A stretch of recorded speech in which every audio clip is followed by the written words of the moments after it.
Commander Vex High stood on the bridge of his ship, watching the strange vessels approach through the void. His 4 eyes tracked their movements with the cold precision that had made him one of the most feared military leaders in the Zarathi Empire. These new ships moved wrong. They lacked the smooth grace of Zarathi warships, instead pushing through space with brute force and ugly efficiency. The humans had arrived. For 300 cycles, the Zarathi Empire had kept peace across 17 star systems. Their technology was perfect, their tactics flawless, their soldiers disciplined beyond measure. When threats arose, they were eliminated with surgical precision and minimal loss of life. War was a science, and the Zarathi had mastered it completely. But the Void Swarm was different. It had emerged from the dark spaces between stars, consuming entire worlds and leaving nothing but empty husks behind. The Empire's first encounters with the swarm had been disasters. Their perfect weapons barely scratched the enemy's living ships. Their precise formations crumbled against an enemy that fought like a force of nature. That was when the Council made their desperate decision. They would accept help from anyone willing to fight, even the humans. Vex High had seen the reports from the outer colonies. Humans were primitive by Zarathi standards. They still used chemical propulsion for their ships and kinetic weapons for their soldiers. Their technology was centuries behind the Empire's energy-based systems. Worse still, they were emotional creatures who made decisions based on feelings rather than logic. The first human ship docked with his flagship 3 hours later. Vex High watched through the security monitors as they disembarked. They were smaller than he had expected, barely reaching his shoulder in height. Their pale skin looked fragile, compared to his own scaled hide. They moved with quick, jerky motions that seemed wasteful of energy. Their leader was a female with short brown hair and scars across her face. She wore a uniform covered in patches and symbols that meant nothing to Vex High. When she spoke, her voice was rough and direct. "Colonel Sarah Chen, Terran Defense Force, we're here to help you kill these things." Vex High studied her through his translator device. "I am Commander Vex High of the 3rd Fleet. Your forces will be assigned to support duties on Kepler 447. The fortress world requires additional security while our main forces engage the enemy." The human's eyes narrowed. "Support duties? We didn't come here to guard supply depots." "You came here because your species faces extinction if the swarm reaches your worlds," Vex High replied calmly. "Your role will be determined by your capabilities. My analysis indicates your forces are best suited for defensive operations." Colonel Chen stared at him for a long moment. Then she smiled, showing her small white teeth. "We'll see about that." Over the following days, Vex High observed the human contingent with growing puzzlement.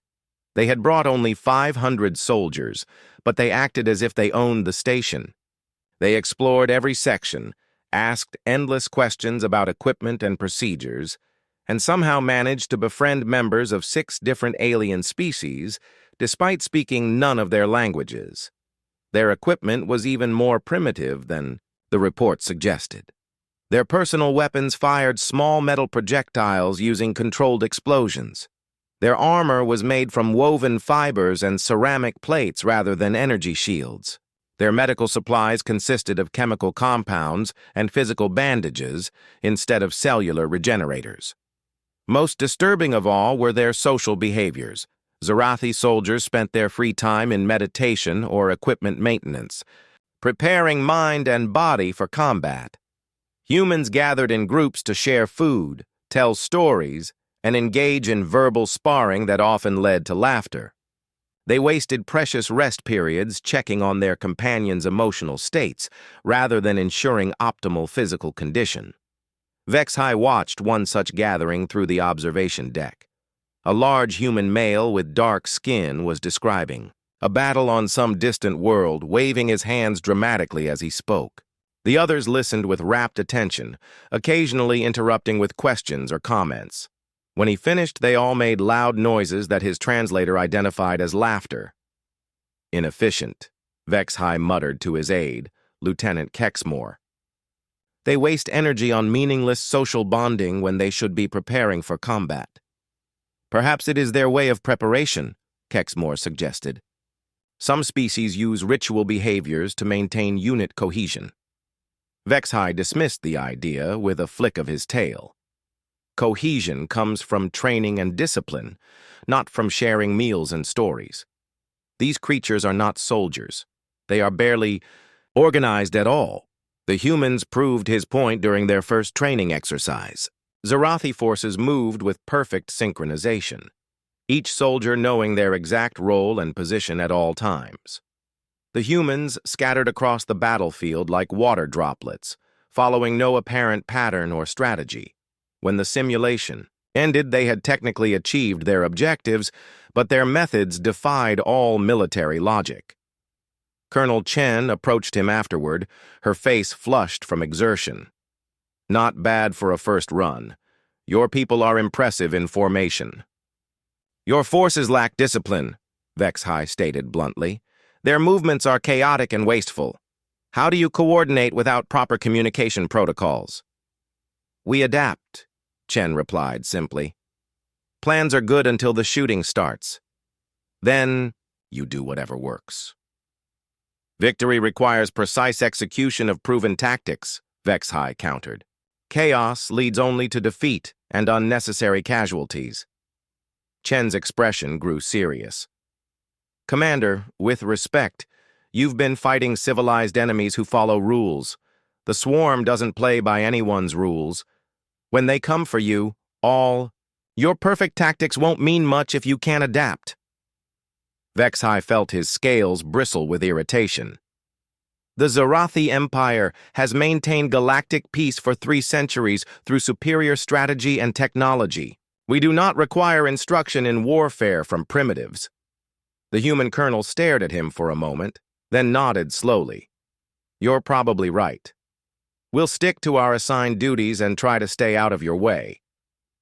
But as she walked away, Vex-High caught something in her voice that troubled him. It wasn't defeat or submission. It sounded almost like pity. The fortress world of Kepler 447 was a masterpiece of Zarathi engineering. Its surface bristled with defense platforms and energy cannons capable of destroying entire fleets. Underground bunkers could house millions of refugees, while automated factories could produce weapons and supplies for decades of siege warfare. The humans were assigned quarters in the outer ring, far from the critical command centers. Vex-High expected them to complain about their accommodations, but they seemed satisfied with the simple barracks and basic equipment. They spent their time exploring the station's defensive systems, asking technical questions, and running training exercises in the empty cargo bays. 3 weeks after their arrival, the long-range sensors detected the first signs of the approaching swarm. The readings were unlike anything in the Empire's databases. Instead of discrete ships with measurable energy signatures, the sensors showed a vast cloud of organic matter moving through space at incredible speed. Vex-High studied the data with growing unease. The swarm was larger than any previous encounter, and it was heading directly for Kepler 447. He called his senior staff together for a final briefing. The plan was simple and proven. The Third Fleet would engage the enemy at maximum range, using superior firepower to thin their numbers before they reached the planet. If any swarm forces made it to the surface, the fortress defenses would eliminate them quickly. Colonel Chen attended the briefing as an observer. When Vex-High finished his presentation, she raised her hand. "What's the backup plan?" she asked. "There is no backup plan," Vex-High replied. "The fortress defenses are impregnable. No enemy force has ever breached them." "But if they do?" Vex-High's tail twitched with annoyance. "They will not. Your forces need only maintain security in the outer sectors while we handle the primary threat." Chen nodded but said nothing more. As the briefing ended and the other officers filed out, she approached his command station. "Commander, I need to ask a favor. Let my people spread out through the station. If something goes wrong, we can respond faster from multiple positions." Vexhai considered the request. It made little tactical sense, but it would keep the humans out of the way during the real fighting. Very well, but do not interfere with station operations. Understood, Chen replied. Then she paused at the door. Commander, when this starts, remember one thing. Humans don't give up. Ever. That might seem like stupidity to you, but sometimes stupidity is exactly what you need. Vexahai watched her leave, puzzled by her words. Soon, however, he would understand exactly what she meant. The first sign of trouble came at dawn on the 43rd day. Vexahai was reviewing supply reports in his command center when the proximity alarms began screaming. Every screen in the room flashed red as the station's sensors detected the incoming threat. What they showed defied explanation. The swarm had arrived not as ships, but as a living storm. Millions of organic forms blotted out the stars, moving together like a single massive organism. Some were as small as fighters, others larger than battleships. All of them pulsed with bioluminescent patterns that hurt to look at directly. Distance. To contact, Vexhai demanded. 18 hours at current velocity, his tactical officer reported. But Commander, the readings don't match our projections. The mass is 3 times larger than intelligence estimated. Vexhai studied the sensor. Data with growing alarm. The previous swarm encounters had involved hundreds of bioships. This force contained hundreds of thousands. Worse, they weren't following any recognizable attack pattern. Instead of spreading out to minimize losses, they flew in tight formations that should have made them easy targets for the fortress weapons. Launch all fighters, he ordered. Begin long-range bombardment immediately. The Third Fleet's response was flawless. Energy beams lanced out across space, each one capable of destroying a conventional warship. Missiles followed, their warheads designed to disrupt organic matter at the molecular level. The first wave of attacks struck the swarm's leading edge with devastating effect. Dozens of bioships simply vanished, consumed by plasma fire or torn apart by explosive decompression. The surviving creatures scattered and regrouped, just as the tactical computers predicted they would. Then something impossible happened. The next wave of attacks had almost no effect. The bioships that should have been destroyed shrugged off. Energy beams that had annihilated their companions moments before. Missiles that had carved through organic armor like paper now barely scratched the surface. What's happening? Vexahai demanded. His science officer's voice was tight with disbelief. The enemy appears to be adapting, sir. Their organic structure is changing in real time to counter our weapons. That's impossible. No organism can evolve that quickly. Nevertheless, sir, that's what's happening. Each attack is becoming less effective than the last. Vexhai watched in horror as his perfect weapons became useless. Within 6 hours, the fleet's energy cannons were doing minimal damage. Within 8 hours, even. Their most powerful missiles were barely slowing the enemy advance. The bioships continued forward, their bodies now covered in hardened plates and energy-absorbing membranes. Pull back to defensive positions, he ordered. Prepare the fortress weapons. The Third Fleet retreated in good order, but Vexhai could see the fear in his officers' faces. They had never encountered an enemy that could adapt to their tactics in real time. All their training and experience meant nothing against a force that treated their most advanced weapons like minor inconveniences. As the swarm closed the final distance to Kepler 447, Vexhai got his first close look at individual bioships. They were nightmares made real. Each one was different, a writhing mass of claws, teeth, tentacles, and acid-dripping organs. Some had wings like enormous bats. Others moved with serpentine coils that defied physics. All of them were covered in eyes that tracked the fortress defenses with alien intelligence. The creatures began landing on the station's outer hull like drops of living rain.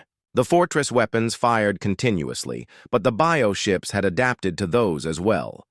They moved in ways that made targeting almost impossible, flowing like liquid across the station's surface and finding weak points that shouldn't have existed. HFY activated the station's internal defenses. Energy barriers sealed every corridor, automated turrets emerged from hidden compartments, and combat drones swarmed toward the breach points.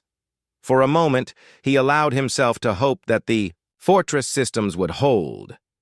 That hope died when the first swarm warrior broke through the outer airlock. It was 3 meters tall and covered in chitinous armor that gleamed like black metal. Its 4 arms ended in claws longer than HFY's head, and its mouth was filled with rows of spinning teeth. Acid dripped from spines along its back, eating through the metal floor with each step. The automated turrets opened fire immediately. Energy bolts struck the creature from multiple angles, each one delivering enough power to kill a dozen normal soldiers. The swarm warrior staggered but kept moving. As HFY watched, its armor began to change, developing the same energy-absorbing properties they had seen in the bioships. Within minutes, the creature was immune to the turret's fire. It moved through the corridor like an unstoppable force, its claws tearing through reinforced barriers as if they were made of paper. Behind it came others, each one adapting to whatever defenses they encountered. "Seal the inner sectors," HFY commanded. "Fall back to predetermined positions." His forces retreated in good order, following the tactical plan that had been refined over centuries of warfare. They would trade space for time, forcing the enemy to fight through multiple defensive layers while the fortress weapons eliminated the external threat. But the plan assumed they were fighting a conventional enemy. The swarm warriors adapted to each new defense faster than the last. By the time they reached the third barrier, some of them had developed natural energy shields. Others had grown additional limbs to move faster through tight spaces. A few had sprouted wings to bypass ground-level defenses entirely. "Sir," his communications officer called out, "we're receiving a transmission from Colonel Chen." HFY activated the channel with a gesture. The human's voice was calm despite the chaos erupting around them. "Commander, my people are in position throughout the station. What are your orders?" "Maintain your positions and await further instructions," HFY replied. "Do not engage the enemy directly. Your weapons are insufficient against their adaptive capabilities." There was a pause before Chen responded. "Understood, sir. We'll wait for your signal." HFY cut the connection and returned his attention to the tactical display. The swarm was advancing through every section of the outer ring, their numbers growing as more bioships landed on the hull. His forces were retreating steadily, but they were taking casualties with each engagement. The worst part was the pattern. Each time his soldiers developed a new tactic or weapon configuration, the swarm adapted within minutes. Creatures that had been vulnerable to plasma fire suddenly developed heat-resistant armor. Warriors that had struggled in narrow corridors began growing smaller, more compact forms. The enemy wasn't just learning from each encounter. They were evolving. "Sir, the outer ring has been compromised," his tactical officer reported. "The enemy is advancing on the middle sections." HFY studied the displays with growing desperation. At their current rate of adaptation, the swarm would be immune to all of his weapons within hours. The fortress defenses that had protected Kepler 447 for generations were becoming useless. "What about the orbital platforms?" he asked. "Still firing, sir, but with minimal effect. The bioships have developed countermeasures for all our energy weapons." HFY felt a chill run through his scales. For the first time in his military career, he was facing defeat. Not through poor planning or inadequate resources, but because his enemy was simply beyond the scope of conventional warfare. A new alarm sounded as the first swarm warrior breached the middle ring. The creature that emerged from the airlock was different from the others. It had grown larger, its armor thicker, its claws longer. Most disturbing of all, it seemed to scan its surroundings with obvious intelligence before choosing its path of attack. "They're learning," HFY whispered. They're actually learning from our defenses. The implications hit him like a physical blow. This wasn't just adaptation. It was strategic evolution. The swarm wasn't just changing to survive his attacks. They were changing to counter his entire tactical approach. On the screens around him, he watched his perfect defenses crumble one by one. Energy barriers failed as the creatures developed natural electromagnetic pulses. Automated weapons stopped firing as swarm warriors learned to target their control systems. Even the combat drones were being turned against his own forces as some creatures developed the ability to hijack their programming. For 3 centuries, the Zarathi Empire had conquered through technological superiority and tactical precision. Now, facing an enemy that could adapt to any advantage within minutes, those strengths had become meaningless. Vexhai reached for his communicator to order a full retreat to the inner bunkers. It was the only logical choice. His forces could regroup there, hopefully buy time for reinforcements to arrive. It meant abandoning most of the station, but it was better than total annihilation. Then he paused. Colonel Chen's words echoed in his memory. Humans don't give up. Ever. Maybe it was time to see what that meant. Vexhai was about to give the retreat order when his communications officer suddenly straightened at her station. Her expression showed confusion mixed with disbelief. "Sir, I'm receiving multiple signals from the outer ring. The humans are moving. To engage." "What?" Vexhai spun toward the tactical display. "I ordered them to maintain defensive positions." The screen showed something that made no sense. Instead of falling back like his own forces, the human soldiers were advancing. All 500 of them were moving toward the swarm breach points, with their primitive weapons and inadequate armor. "Get me Colonel Chen immediately," Vexhai commanded. "Sir, she's not responding. All human units appear to be observing radio silence." Vexhai watched in bewilderment as the first human squad encountered a swarm warrior in Corridor 7. The creature was one of the adapted ones, 3 meters tall, covered in energy-resistant armor, with claws that could slice through reinforced steel. It had already killed 6 Zarathi soldiers and absorbed their weapons' fire without taking significant damage. The humans opened fire anyway. Their weapons chattered with rapid-fire bursts that echoed through the corridor. The projectiles struck the creature's armor and bounced off harmlessly, just as Vexhai expected. The swarm warrior turned toward them with what looked like amusement, its multiple eyes focusing on these new prey. Then something unexpected happened. The humans didn't retreat. Instead of falling back in the face of an obviously superior enemy, they spread out and continued firing. Their leader, a sergeant with gray hair and scars across his neck, began shouting orders in their strange language. The swarm warrior charged, moving with liquid grace despite its massive size. Its claws swept down toward the nearest human, a young female with red hair who couldn't have weighed more than 60 kilograms. She dodged. Not the calculated, efficient movement of a trained Zarathi soldier, but a desperate, improvised roll that took her under the creature's guard.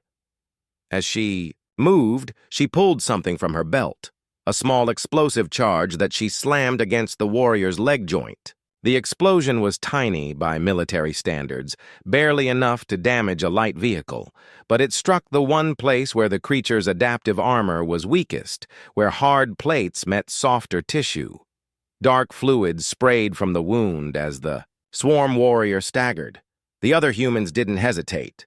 While their enemy was off balance, they concentrated their fire on the damaged area.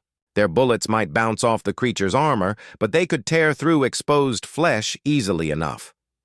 The swarm warrior fell within seconds, its adaptive abilities useless against an enemy that had found a way around its defenses rather than trying to overpower them. Impossible, Vexhai breathed. How did they know to target the joints? His aide, Lieutenant Kexmore, was studying the sensor readings with obvious confusion. Sir, they couldn't have known.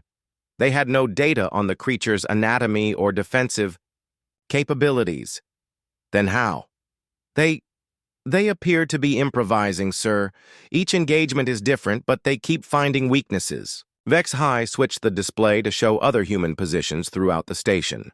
What he saw defied every principle of military science he had ever learned.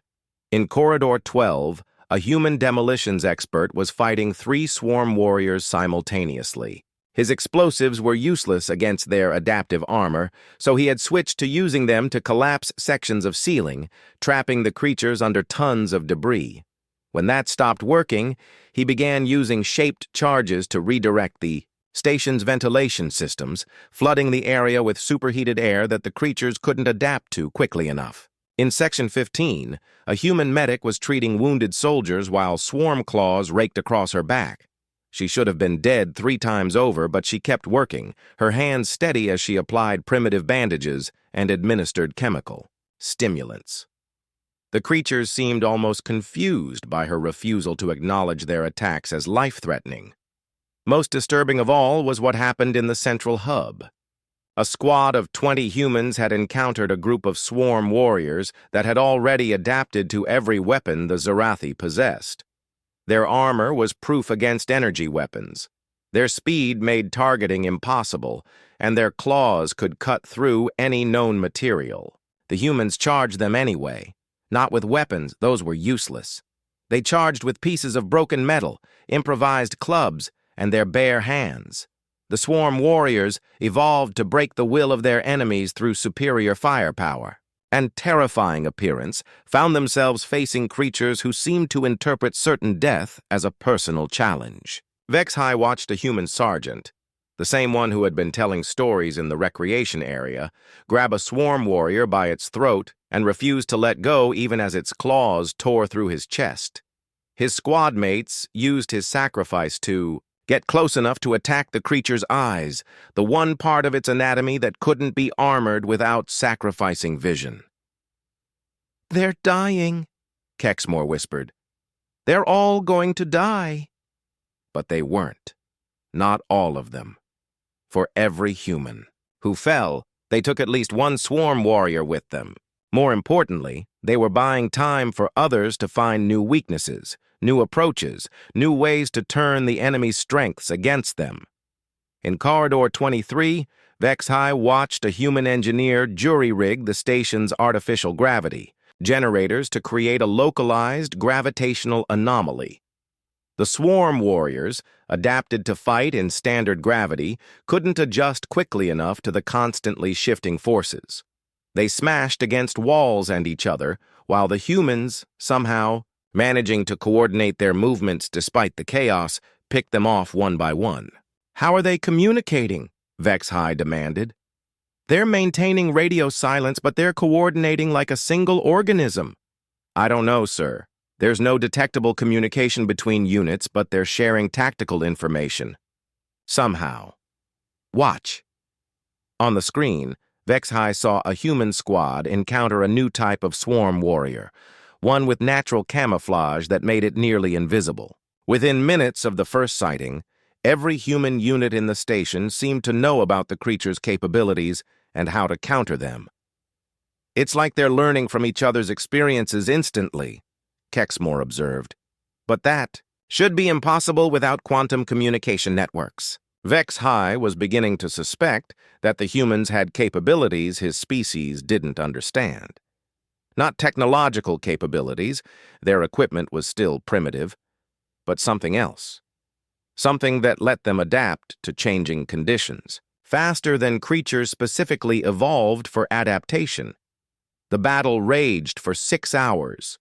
Every time Vex High thought the humans were about to be overwhelmed, they found some new tactic or improvised weapon that turned the tide. A group of maintenance workers used the station's industrial fabricators to create acid-resistant foam, neutralizing creatures that had adapted to chemical attacks. A squad of cooks turned the food preparation areas into trap-filled mazes, using kitchen equipment as improvised weapons. Most impressive of all was what happened when the largest swarm warrior yet breached the inner ring. It was 5 meters tall, covered in layered armor that had adapted to every weapon the station possessed, and intelligent enough to coordinate the attacks of dozens of smaller creatures. Colonel Chen met it at the main intersection. She was alone, armed with nothing but a standard human rifle and a handful of grenades. The creature towered over her, its multiple eyes tracking her movements with obvious intelligence. It had learned caution from the other battles, approaching slowly and studying her for signs of hidden weapons or traps. Chen waited until it was close enough to touch. Then she smiled and pressed a button on her belt. The explosion wasn't large enough to damage the creature directly, but it triggered a cascade failure in the station's power grid that Chen had, somehow rigged during the battle. Every light went out, every energy barrier failed, and every automated system shut down. In the darkness, the swarm warrior's advantage disappeared. Its adapted vision couldn't adjust quickly enough to the sudden change. Its coordinated attacks became impossible without visual confirmation of its allies' positions, and its size became a liability in the cramped corridors. The humans somehow had prepared for this. They moved through the darkness with practiced efficiency, their actions coordinated despite the communications blackout. Within minutes, every swarm warrior in the station was either dead or trapped in sealed sections. When the emergency power kicked in 20 minutes later, Vexhai found Colonel Chen in the main corridor, sitting on the body of the massive swarm warrior. Her uniform was torn and bloody, but she was alive. Around her, the surviving humans were already working to repair the damage and treat their wounded. "Report!" Vexhai demanded as he approached her position. Chen looked up at him with eyes that seemed older than they had been that morning. "Station secure, sir. We've eliminated all swarm presence in the outer and middle rings. Casualties are significant but acceptable." "Acceptable?" Vexhai stared at her. "You lost over half your forces." "But we won," Chen replied simply. "And we learned something important." "What did you learn?" Chen stood slowly, wincing from wounds that should have incapacitated her. "The swarm adapts to weapons and tactics, but they don't adapt to pure, stubborn refusal to..." The victory celebration lasted exactly 47 minutes. That was how long it took for the sensors to detect the second wave. Vexhai stared at the tactical display in disbelief. The new swarm formation was twice the size of the first, and it was moving faster. Worse, the bioships showed clear signs of adaptation. They had evolved from the information gathered by the first wave, developing new forms specifically designed to counter the station's defenses. "Time to contact?" he asked, though he dreaded the answer. 14 hours, sir," his tactical officer replied. "But these readings are different. The bioships are showing coordinated behavior patterns. They're not just attacking, they're learning."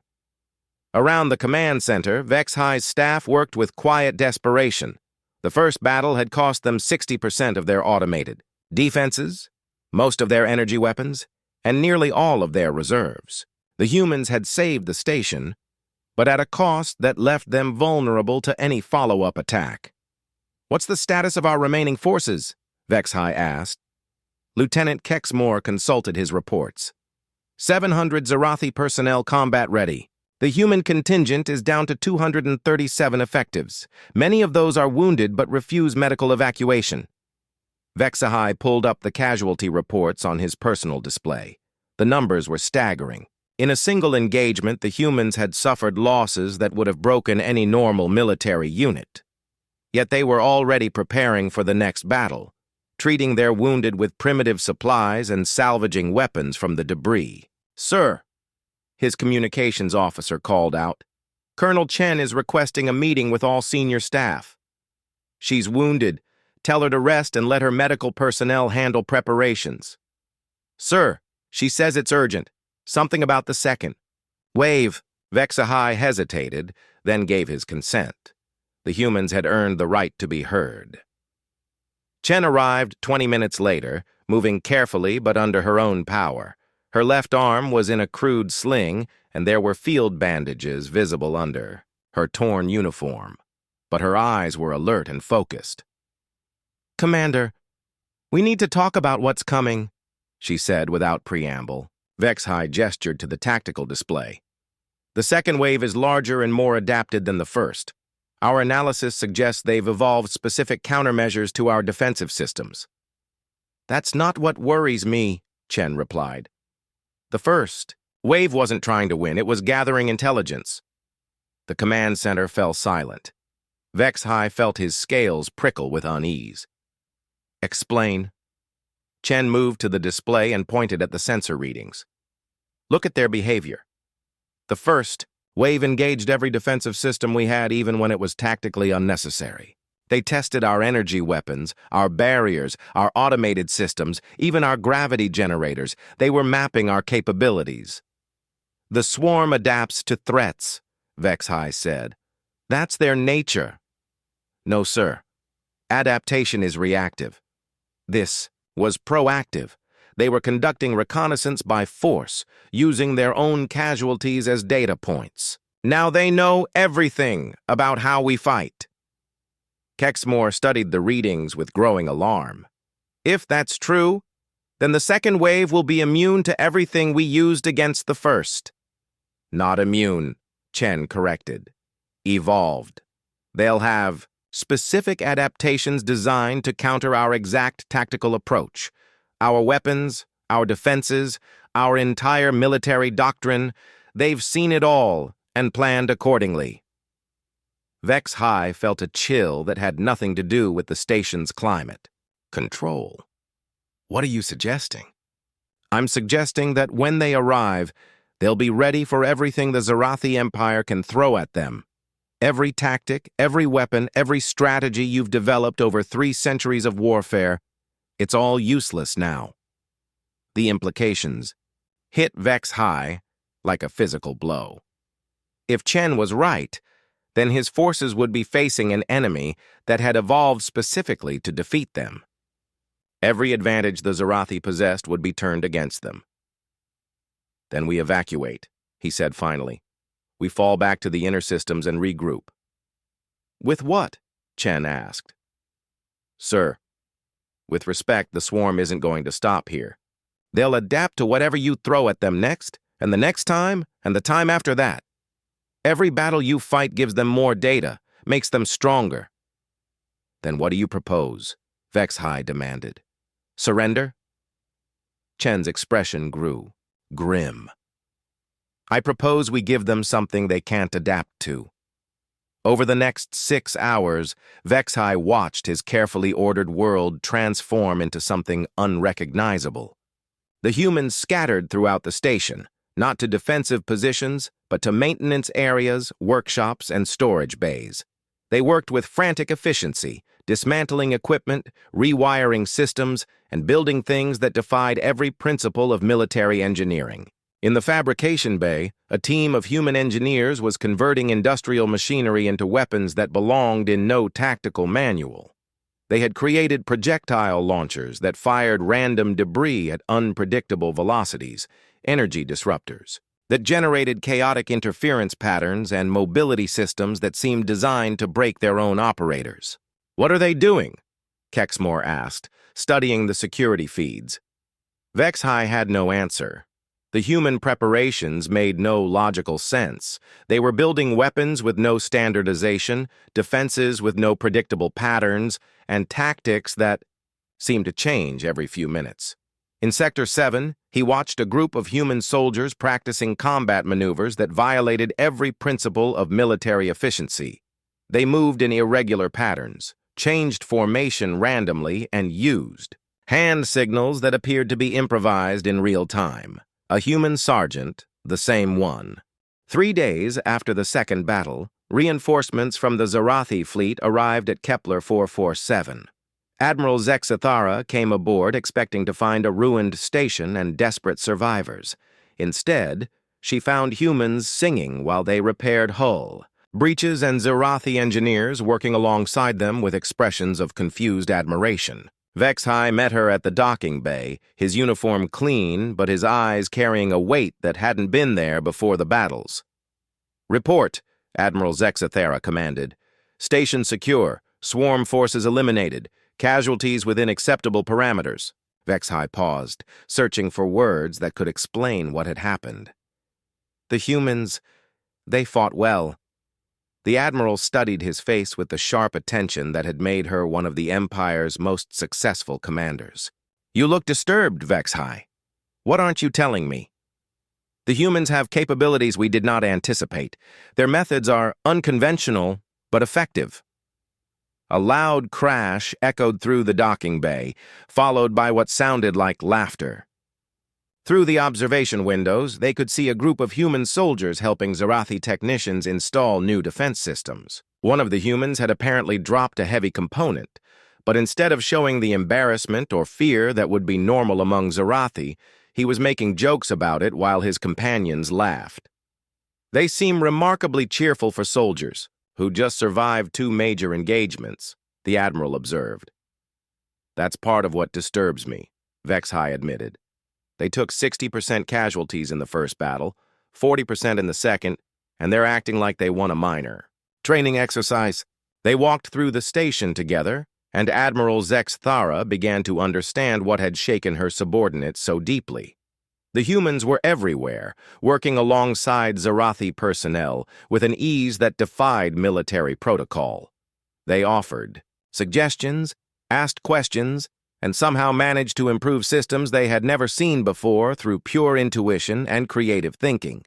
In the engineering section, a human mechanic was showing a Zarathi technician how to jury-rig a plasma conduit using spare parts and what appeared to be kitchen utensils. The Zarathi was taking careful notes, his expression mixing professional interest with obvious bewilderment. How did you know that would work? The Zarathi asked. The human shrugged. Figured it was worth a try. Sometimes the simplest solution is the best one. But you had no technical specifications, no engineering analysis, no testing protocols? Nope. Just seemed like it should work. The human tested the connection and nodded with satisfaction as it held. See? Works fine. Admiral Zex Thara pulled Vex-High aside. Are they always like this? From what I've observed, yes. They approach problems with no apparent methodology, yet somehow arrive at effective solutions. It should be impossible, but it works.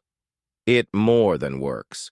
It's superior to our methods in ways I'm still trying to understand. They continued their tour, and the Admiral saw more examples of human unpredictability. In the medical bay, human doctors were treating both species with techniques that combined advanced Zarathi regeneration technology with primitive human field medicine. The results were better than either method alone should have achieved. In the armory, human engineers were studying captured swarm biotechnology with an approach that mixed scientific analysis with what could only be described as educated guessing. They were making breakthrough discoveries through methods that violated every principle of research methodology. They don't think like we do, Vex-High explained, as they watched a human scientist successfully reverse engineer swarm adaptive armor using nothing but basic tools and raw intuition. They leap to conclusions that should be wrong but somehow aren't. They solve problems without understanding them. They make decisions based on feelings rather than data, and those decisions are often superior to our calculated approaches. Admiral Zexathera was beginning to understand why her subordinate seemed so shaken. The humans weren't just effective soldiers. They were proof that the Zarathi Empire's entire approach to problem-solving might be fundamentally flawed. "What are you recommending?" she asked.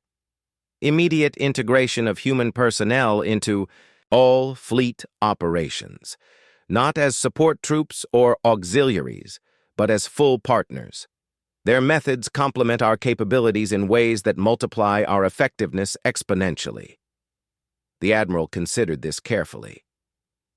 Integration with primitive species was against established protocol, but the evidence was undeniable. A single human contingent had saved a fortress that should have fallen to the swarm. What about their casualties? Can they sustain those losses? Admiral, that's what troubles me most. They can't sustain those losses, no species could. But they're already requesting permission to recruit more volunteers from their home worlds. Not because they have to, but because they want to. They view this war as their responsibility now. They found Colonel Chen in the command center working with Vexhi's staff to develop new defensive strategies. Her arm was still in a sling, but she was gesturing animatedly as she explained some concept that had his tactical officers taking rapid notes. "The key is layered unpredictability," she was saying. "You don't want pure chaos. That just gets everyone killed. You want controlled chaos, where your own forces understand the plan but your enemies can't predict it." "But how do you maintain unit cohesion without standardized procedures?" asked Lieutenant Kexmore. "Trust," Chen replied simply. "Your people trust each other to be competent and adaptable. Our people trust each other to be creative and flexible. Both approaches work, but they work better together." Admiral Zexathara approached the group. "Colonel Chen, I'm Admiral Zexathara, commander of the Third Fleet. I understand your forces performed admirably during the recent engagements." Chen stood and offered a human salute. "Thank you, Admiral. Your people fought well, too." "Commander, Vexhi's strategic planning gave us the framework we needed to be effective. I'm told you're requesting additional human forces." "Yes, ma'am. The swarm is spreading across multiple systems. We've proven that human tactics can be effective against them, but we need more people to cover all the threatened areas." "How many more people?" Chen's expression grew serious. "All of them, if necessary. Admiral, this isn't just about defending our own worlds anymore. The swarm threatens every species in the galaxy. If we have to fight them everywhere they appear, then that's what we'll do." Admiral Zexathara studied the human colonel carefully. "You're talking about committing your entire species to a war that may last for generations." "Yes, ma'am. That's exactly what I'm talking about." "And your people will accept this?" Chen smiled, and for a moment, Admiral Zexathara caught a glimpse of the same inexplicable confidence that had carried the humans through two impossible battles. "Admiral, humans have been looking for a good fight since we figured out how to make pointy sticks. A war against monsters that threaten the entire galaxy. We're not just going to accept it. We're going to volunteer for it in numbers that will probably surprise you." Over the following weeks, Admiral Zexathara's surprise proved to be a significant understatement. Human volunteers arrived at recruitment centers across their colonies in numbers that overwhelmed the processing facilities. They came from every profession and background: farmers, teachers, artists, engineers, children barely old enough to qualify, and elderly civilians who hadn't seen combat in decades. More disturbing was their enthusiasm. They approached the war against the swarm not as a grim necessity, but as an opportunity to prove themselves against the ultimate enemy. They formed units based on shared interests rather than military efficiency, developed tactics that were part combat doctrine and part performance art, and somehow made it all work. Vexhi found himself assigned as liaison between human and Zarathi forces, a position that required him to spend more time with humans than any Zarathi in recorded history. The experience changed him in ways he was still trying to understand. He learned that humans didn't just refuse to give up, they were literally incapable of accepting defeat as a permanent condition. Even when facing overwhelming odds, they would look for alternatives, improvise solutions, and somehow find ways to turn disaster into opportunity. He learned that their apparent chaos was actually a form of order so complex that it appeared random to outside observers. Human units could coordinate without communication, adapt to changing conditions instantly, and support each other through bonds that transcended normal military structure. Most importantly, he learned that humans viewed war not as a necessary evil, but as a test of their fundamental nature. They fought with a joy that was terrifying to witness, finding satisfaction in challenges that would break most species. 6 months after the battles at Kepler 447, Vexhi submitted his final report to the High Command. It was unlike any military assessment in Zarathi history. "The humans represent a paradigm shift in our understanding of warfare," he wrote. Their methods violate established doctrine, yet prove superior to our traditional approaches. They embrace uncertainty, thrive in chaos, and turn their own unpredictability into a weapon more effective than our most advanced technology. More significantly, they have proven that the swarm's adaptive capabilities have limitations. They cannot adapt to opponents who refuse to be consistent.